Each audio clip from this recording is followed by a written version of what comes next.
Please take your seats quickly, ladies and gentlemen. Thank you. Hi guys, and welcome to 1minutetennis.com. In today's session, I want to talk to you about how to hold a tennis racket.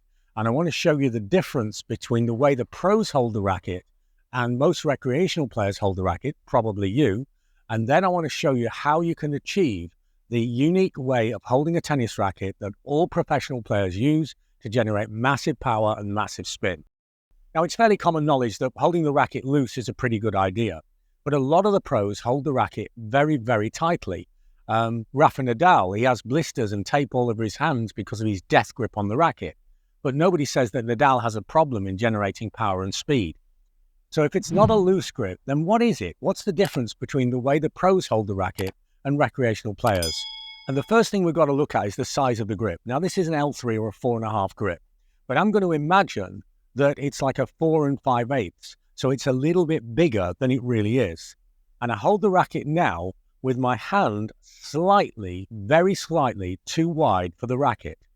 Now, because of surface tension, the racket will stay in the hand unless I get it exactly at 90 degrees to the ground, in which case, yep, it will slide through the larger grip that I've made.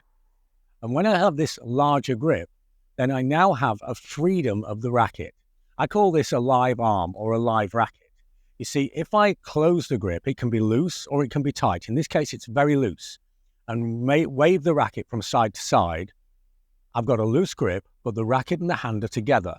Now I'm going to make the larger grip, the bigger space than the handle has. And now the hand and the racket are moving in different directions.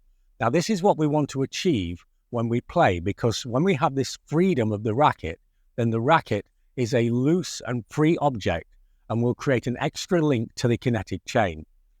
But how do you really apply this into your game when you've got the pressure of time, stress, the speed of the ball, and a load of other things?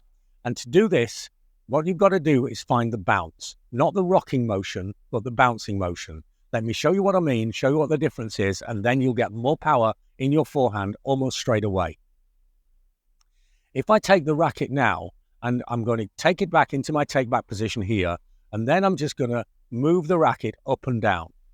And this is a rocking motion. See how the hand and the wrist are moving with the racket. But now I'm going to allow the racket to bounce inside my hand. So the two movements of the racket are the same, but in one of them, my hand and wrist are moving with the racket, and the other one, the hand and wrist are neutral and the racket is moving independent of the hand. When I can find this movement where the racket is independent of the hand, then I now have a grip that will deliver tremendous power to the ball. If you have trouble finding the bounce, then a really good way of doing it is to choke up on the racket. And now I can really feel the difference between the rocking motion and the bouncing motion. And I want you to feel that racket, the grip hitting the hand. And now I'm going to choke down. Rocking motion, the bouncing motion. And now I'm going to move to a full grip. The rocking motion and the bouncing motion. I can really feel that racket bouncing on the hand. And now I'm going to make shadow strokes and I'm going to feel the bounce right here, right in this space here. Let me show you from this direction. First phase of the take back, unit turn, and now right there, I feel the bounce and swing. Here, feel the bounce and swing. Here, feel the bounce and swing. When you can get this freedom, this space in your hand, then it doesn't matter if it's a tight grip, it doesn't matter if it's a loose grip. What matters is that the grip is different to the grip size of the racket.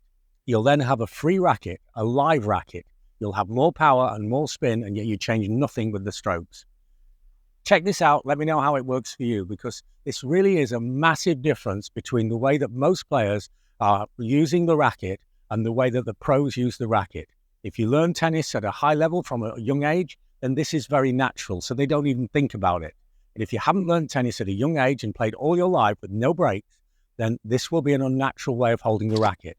But it will be better. It'll give you more power, more spin, and it's easier. I hope you like my ideas on tennis, and if you want more information or more help with your game, have a look at our books on Amazon or check out our online coaching service. Both are unique services where we're providing a real teaching experience. Everything is geared to help you reach the best level that you possibly can.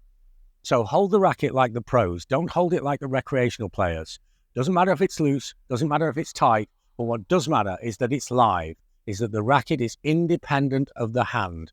And when it's independent of the hand, you'll get way more power, way more spin, and a lot less effort. Thanks for watching, and see you next time for more unique tennis lessons that really work.